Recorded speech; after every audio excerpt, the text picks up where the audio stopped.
November 13, 1942. The North Atlantic was a grey, merciless expanse, waves clawing at steel hulls as a biting wind drove salt into every crevice of the decks. Rain pelted the lookout posts, turning binocular lenses into fogged panes. On the bridge of HMS Valiant, Lieutenant Commander James Harrington scanned the horizon, eyes narrowing against the rain. The convoy stretched behind him, a line of fragile hope threading through the tempest, carrying men and materiel bound for the front lines in North Africa. Then, at 09 for 2 hours, a radio crackle pierced the storm. Enemy contact, bearing 070, range unknown. All units, prepare for engagement.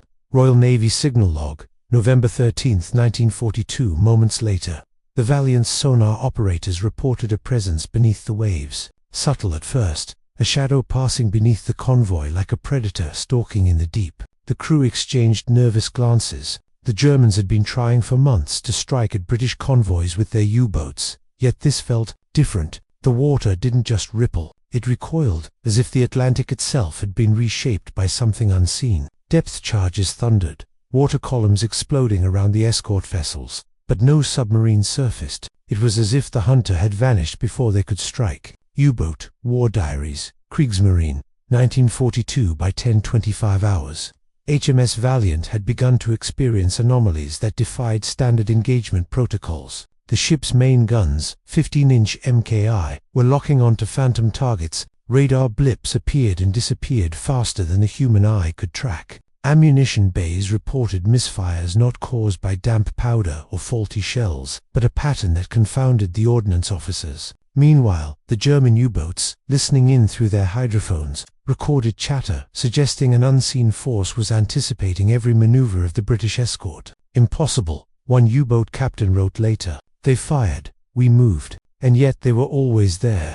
Bundesarchiv Kriegsmarine Signal Reports, 1942. The tension was suffocating. Below deck, sailors gripped the metal handrails as the ship listed under sudden maneuvers. Engines roared in synchrony with a mechanical heartbeat that seemed almost alive. Smoke poured from the funnels, mingling with the mist, casting the bridge in a spectral twilight. Lieutenant Harrington barked orders, voice hoarse from shouting over the storm and engines, trying to stabilize a vessel that seemed almost bewitched by its own machinery. HMS Valiant engineering logs, November 1942. This was not just another convoy skirmish. The events of that morning represented the culmination of months of preparation, research, and sheer technological audacity. In 1942, the Battle of the Atlantic was not merely a war of ships. It was a war of minds, algorithms, and machines. British doctrine had emphasized the brute force of battleships and destroyers. German strategy, by contrast, relied on stealth,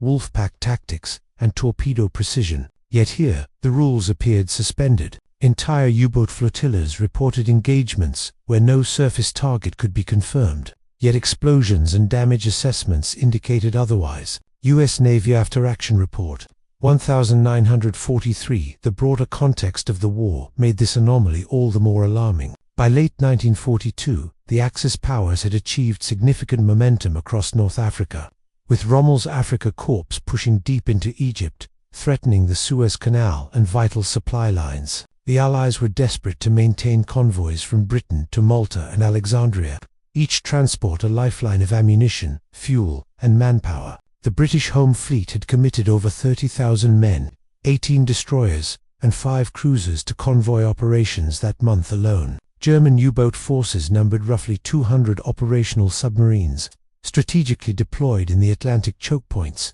Every loss was a tactical setback, every victory a strategic lifeline. Royal Navy convoy statistics, 1942, yet the anomaly at 0942 hinted at more than tactical misfortune. It suggested a force multiplier previously underestimated. By 1100 hours, Valiant had observed a torpedo wake that seemingly materialized from nowhere, detonating miles away in coordinates impossible to achieve without advanced targeting. Ships nearby reported vibrations and concussions, as if a battleship had vanished only to reappear elsewhere. The engineers and gunnery officers, seasoned and skeptical, exchanged hushed theories: electromagnetic interference, early sonar decoys, even uncharted topographical anomalies of the seabed. None sufficed to explain what was happening. Royal Navy Technical Memo, 1942, across the Atlantic.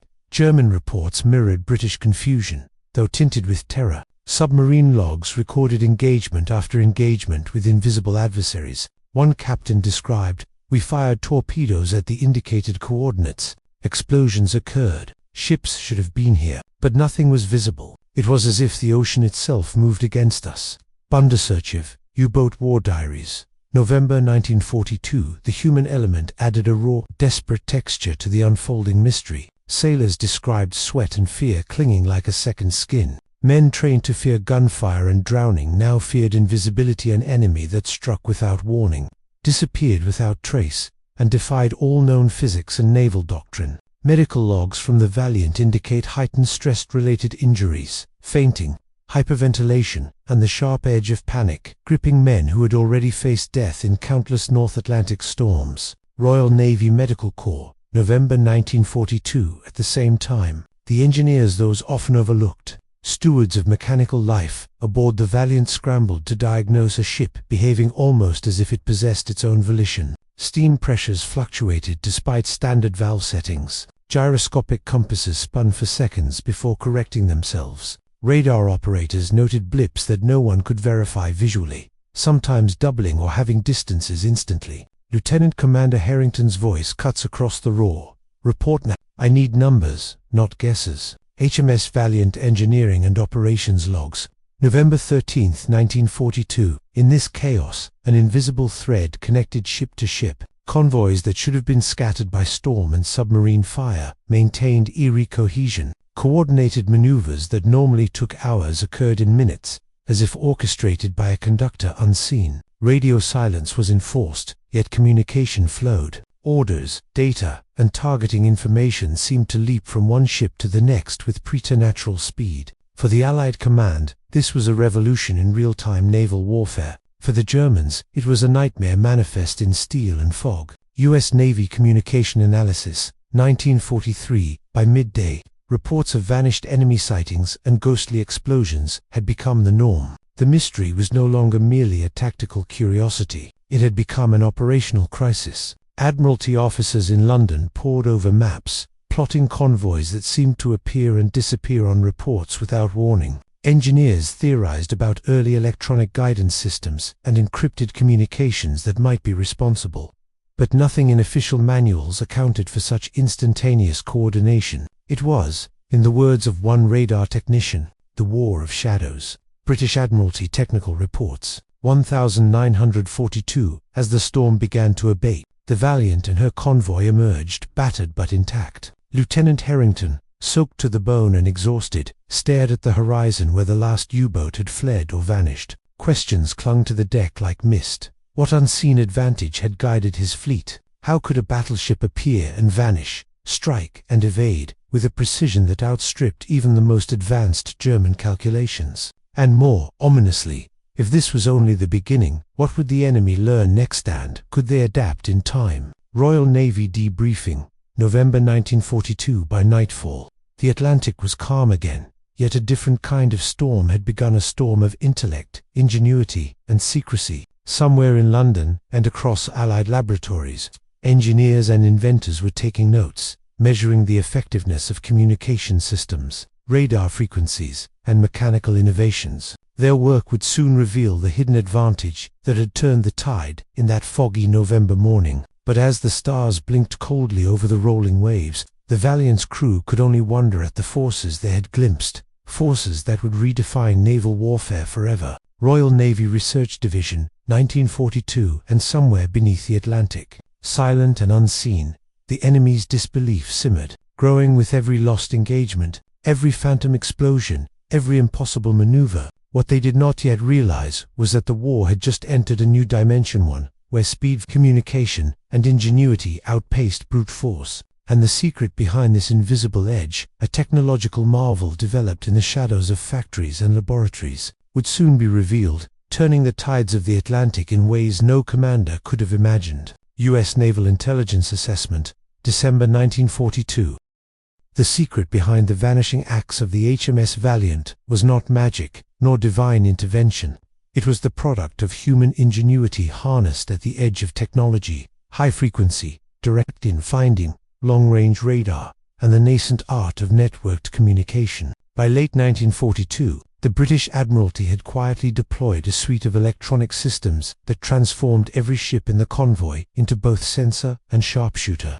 Chain-home radar, originally developed for early warning over England, had been adapted for maritime use. Its 200-foot masts, piercing the horizon with pulses of electromagnetic energy that could detect submarines at ranges exceeding 20 miles. Engineers at the Telecommunications Research Establishment in Malvern, led by Robert Watson-Watt, had refined these signals, improving resolution and reducing interference to the point that enemy vessels could be tracked before they were even visually spotted. Trey Technical Report, November 1942. This networked radar was complemented by the Royal Navy's pioneering use of HFDF, or Huff-Duff, a high-frequency direction-finding system capable of triangulating U-boat radio transmissions. Installed in both cruisers and destroyers, HFDF allowed convoy commanders to pinpoint enemy submarines the instant they transmitted messages back to headquarters. The engineers, led by Frank Jones and his team at the Admiralty Signal School, had compressed months of research into portable units that could be deployed on ships without compromising speed or stability.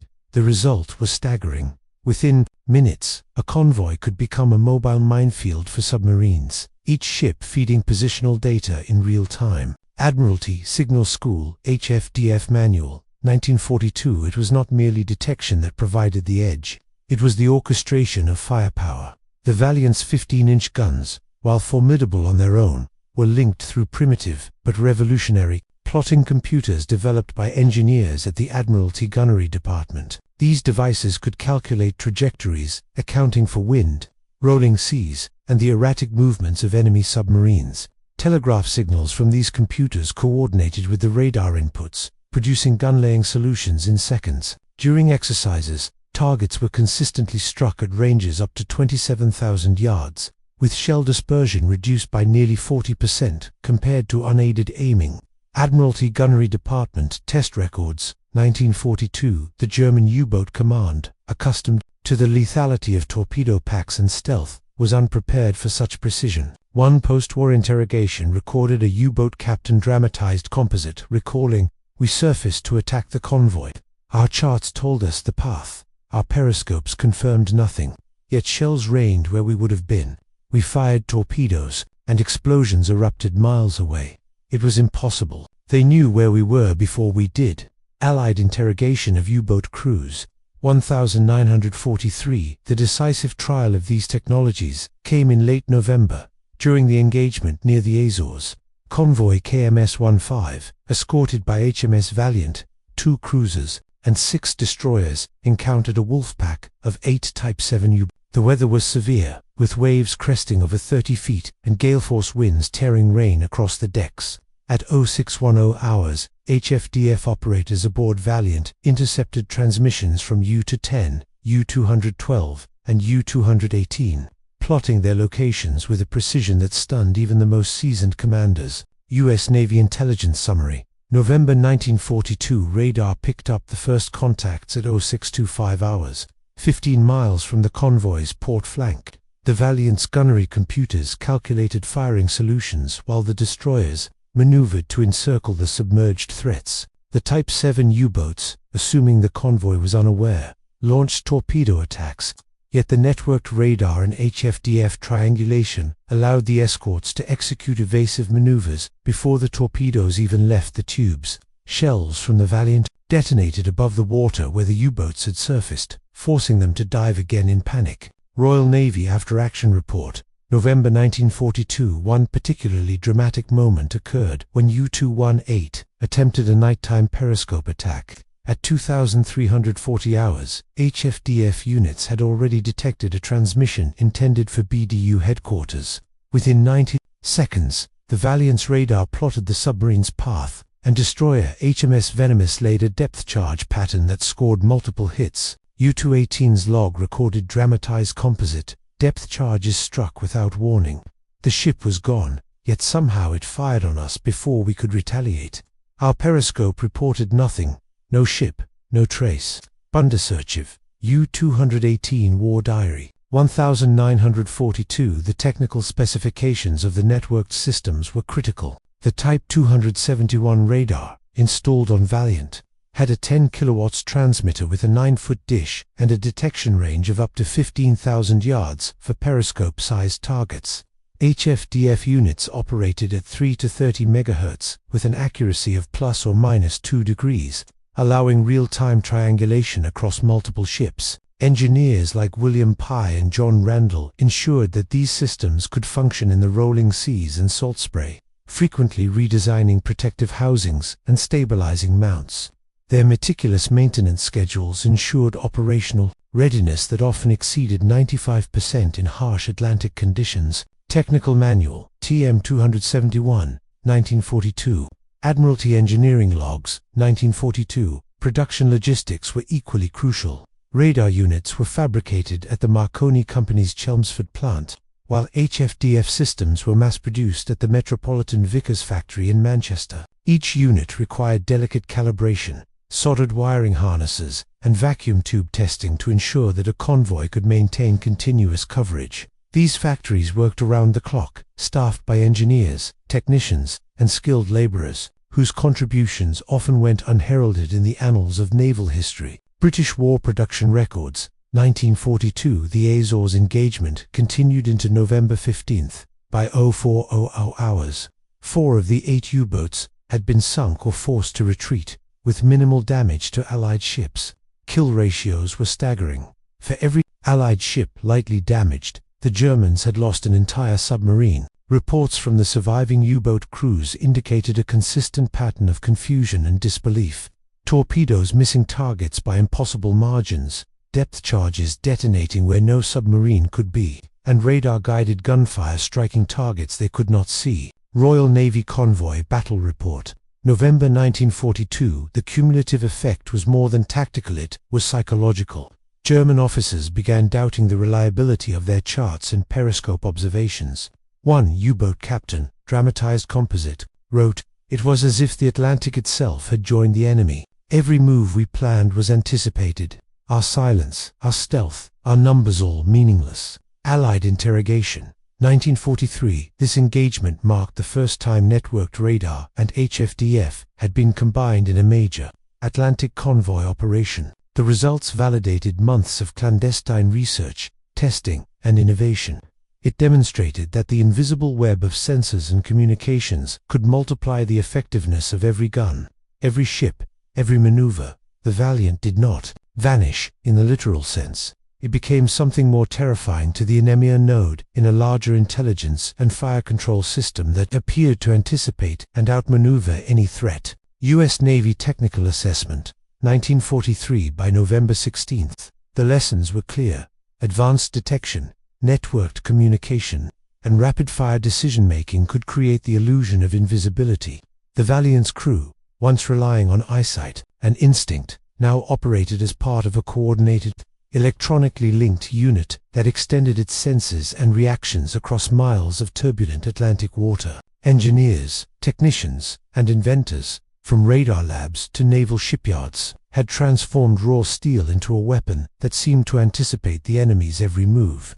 Admiralty Research Division, 1942. The fog of war had been pierced not by brute force, but by ingenuity, electronics, and meticulous planning. Convoys that once staggered under the threat of German submarines now moved with ghostly precision, striking before threats could materialize. And somewhere deep within the Atlantic, the enemy's disbelief fermented, a psychological weapon in itself. For the crews aboard HMS Valiant and her sister ships, the morning of November 13th had been only the prelude.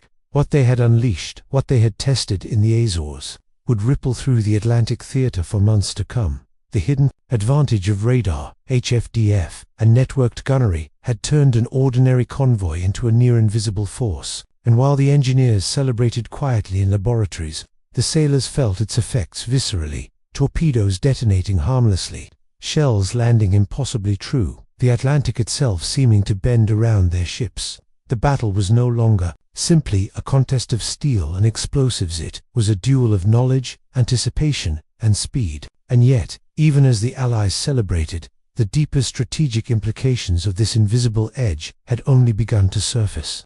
The ripple effect of the Valiant's invisible edge extended far beyond the waves it had cut through. By December 1942, the Atlantic had become a transformed theater. Convoy losses plummeted, Allied supply lines grew more reliable, and morale soared among sailors who now moved with a confidence previously unknown. Commanders in London and Washington recognized that the integration of radar, HFDF, and networked gunnery was not a temporary advantage, it was a permanent shift in naval warfare. Reports circulated describing the cumulative effect. Fewer submarines could penetrate convoys, and engagements that once cost hundreds of lives now resulted in dramatically reduced casualties. U.S. Navy Strategic Assessment, December 1942. The psychological impact on both sides was profound. Allied sailors developed a newfound sense of invincibility, a trust in systems and protocols that transcended fear. Men who had once hesitated under the Atlantic storms now moved with precision,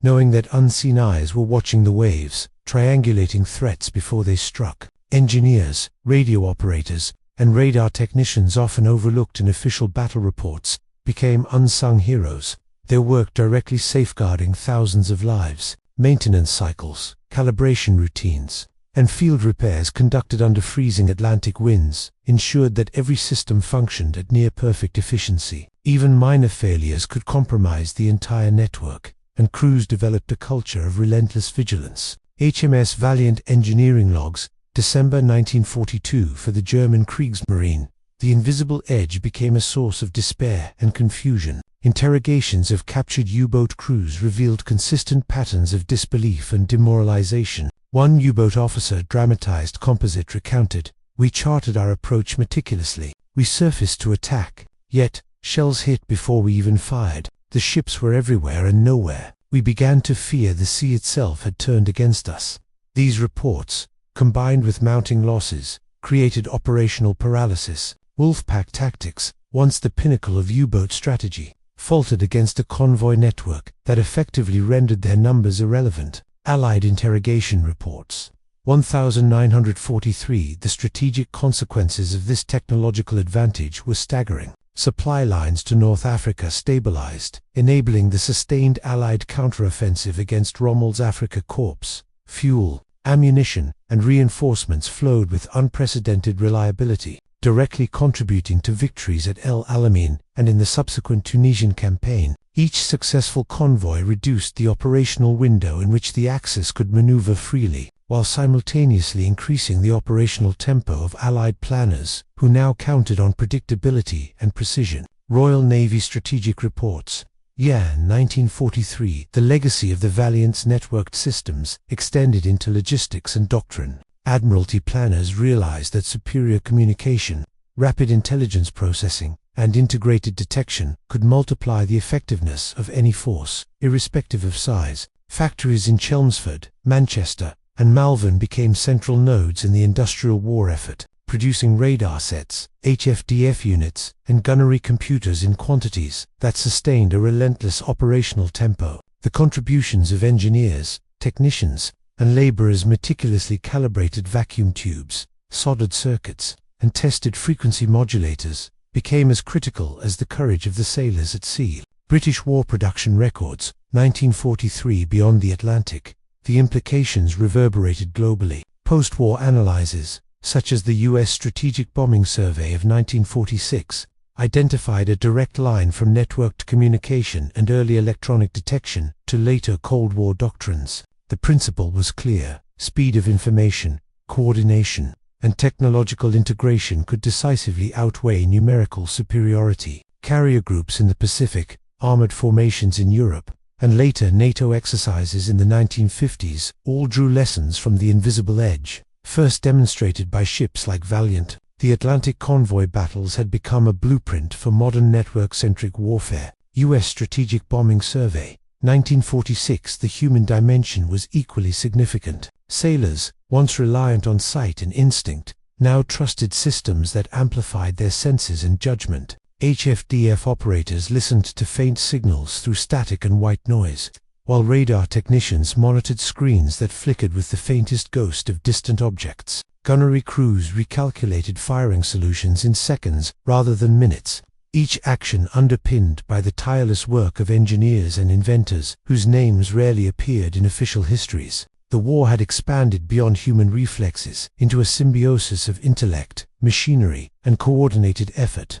Royal Navy Engineering Logs, 1943. Yet the cost was never abstract. Every hour at sea carried risk, and every technological edge required meticulous upkeep. Vacuum tubes burned out, calibration drifted, and saltwater corroded circuits. Crews worked in constant vigilance to ensure that a single failure would not cascade into catastrophe. Post-action reports indicate that maintenance teams often worked through storms, their hands blistered and frozen, replacing radar elements and HFDF units mid-Atlantic, while under the looming threat of enemy attack. Their contribution was invisible to the untrained eye, but tangible in every convoy that survived and every U-boat destroyed. HMS Valiant Engineering Logs, December 1942. By the time the Atlantic winter of 1943 rolled in, the psychological edge was fully entrenched. German commanders hesitated, second-guessing periscope sightings, torpedo launches, and even the validity of their own navigation charts. The Allies, conversely, moved with the confidence of a force that had learned to extend its senses across miles, to strike before the enemy even realized it was threatened. One post-war assessment, dramatized composite, summarized it best. The ships did not vanish, they became the ocean itself, sensing, reacting, striking always one step ahead. Allied Psychological Assessment, 1946. The technological triumph of HMS Valiant and her convoy escorts reshaped the narrative of naval warfare. The invisible edge had transformed fear into confidence, uncertainty into precision, and vulnerability into a calculated advantage. Lessons from those icy November days informed post-war strategy. From the integration of radar in naval fleets to the coordination of air-ground operations in Korea and beyond, the principle endured. In modern warfare, connection outweighs firepower.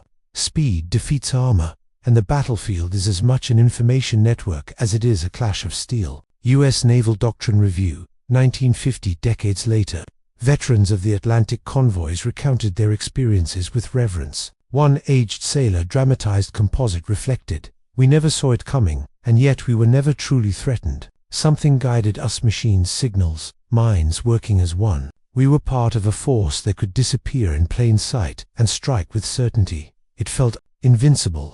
Veterans Oral History Archive, 1975. The vanishing of the battleship had never been literal. It had been the manifestation of an idea that in war, perception, coordination, and technological mastery can render even the largest vessel untouchable. Every pulse of radar, every triangulated signal, every perfectly calculated trajectory contributed to a reality in which the Atlantic became both shield and sword. Engineers, sailors, and strategists together had created a force that transcended traditional limitations, proving that invisibility is not a matter of disappearing.